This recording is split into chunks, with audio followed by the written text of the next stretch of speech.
السلام علیکم، میں ہوں رضوان اشرف۔ یہ جو آئینی ترمیم ان لوگوں نے پاس کی ہے، حکومت نے اپنے اقتدار کی خاطر، اپنی حکومت کی خاطر، اپنے مفاد کی خاطر، اپنی لالچ کی خاطر آئین کے اوپر ان لوگوں نے حملہ کر دیا۔ عدلیہ کے اوپر جو ان لوگوں نے حملہ کر دیا، یہ حملہ اس کو ناکام بنایا جائے گا پی ٹی آئی کی جانب سے، عمران خان کی جانب سے۔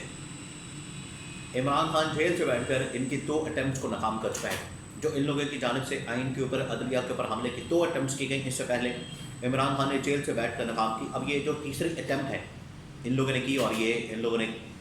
پاس کروا دی آئینی ترمیم، لیکن یہ زیادہ دیر تک آئینی ترمیم رہنے والی نہیں ہے۔ عمران خان کے نالج میں یہ بات آنے کے بعد عمران خان اپنی پارٹی کو بتا چکا ہے، عمران خان نے اپنی پارٹی کے ساتھ شیئر کر دیا ہے، عمران خان اپنی پارٹی کے ساتھ یہ تمام چیزیں انفارمیشن شیئر کرنے جا رہا ہے۔ اور عمران خان کا جو پیغام ہے وہ یہی ہے کہ ہم نے ہر صورت میں اس کا مقابلہ کرنا ہے۔ آئینی ترامیم، یہ جو آئین کے اوپر حملہ، عدلیہ کے اوپر حملہ ہے، اس کو ہم نے ہر صورت میں ناکام کرنا ہے، اس کی عمل درآمد کو روکنا ہے اور اس کو چیلنج کرنا ہے، اور اس کو ہم نے ہر صورت میں روکنا ہے، اس کے اوپر عمل درآمد کو روکنا ہے، ورنہ یہ آئینی ترامیم اور یہ جو عدلیہ کے اوپر حملہ ہے یہ پوری کی پوری نظام کو تباہ و برباد کر دے گا، جو انہوں نے پہلے ہی پاکستان کے نظام کو تباہ و برباد کیا۔ دیکھیں، حکومت جب سے بنی ہے 8 فروری 2024 کے انتخابات کے بعد، انہوں نے اس وقت سے وارداتیں ڈالنا شروع کی ہیں، اس وقت سے یہ وارداتیں ڈال رہے ہیں اور آئین کے ساتھ کھلواڑ کر رہے ہیں، عدلیہ کے ساتھ کھلواڑ کر رہے ہیں، اور آج ایک بار پھر ان کی جانب سے آئین کے اوپر حملہ کیا گیا اور عدلیہ کے اوپر حملہ کیا گیا ہے۔ اور اس کے اندر قاضی فائز عیسیٰ کا بہت زیادہ کردار ہے، بہت زیادہ رول ہے، جو کہ نظر آ رہا ہے کہ جس طریقے سے قاضی فائز عیسیٰ نے ان کی سہولت کاری کی ہے، جس طریقے سے قاضی فائز عیسیٰ نے ان کو راستہ دیا ہے، ان کے لیے راستہ ہموار کیا ہے، وہ پہلے دن سے نظر آ رہا ہے۔ وہ 8 فروری سے لے کر 8 فروری کے پہلے سے،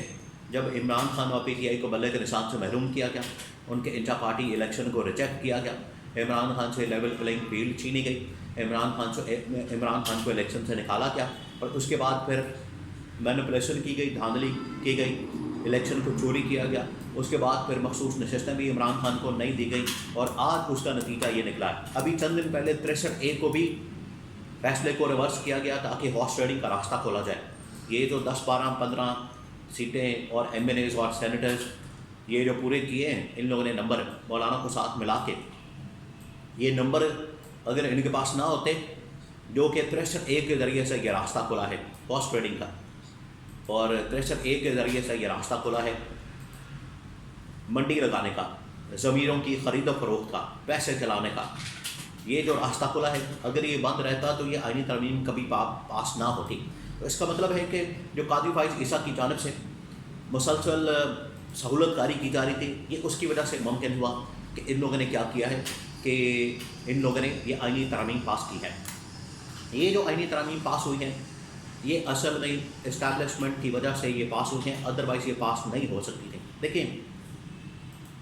تاریخ جو پاکستان کی ہے وہ اس بات کی گواہ ہے کہ جب بھی پاکستان کے اندر کوئی تبدیلی آتی ہے، پاکستان میں کوئی حکومت کی تبدیلی آتی ہے، وزیر اعظم کی تبدیلی آتی ہے، یا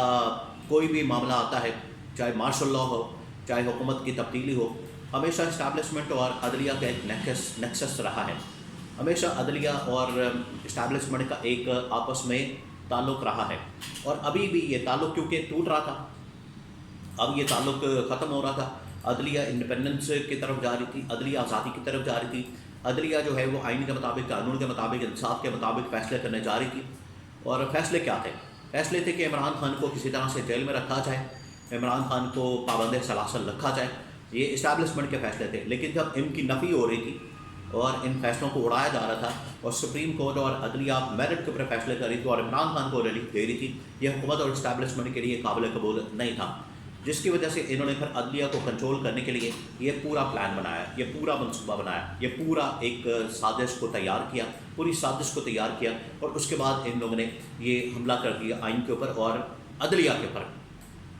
تو تاریخ بتاتی ہے کہ ہمیشہ سے ایک نیکسس رہا ہے عدلیہ کا اور اسٹیبلشمنٹ کا،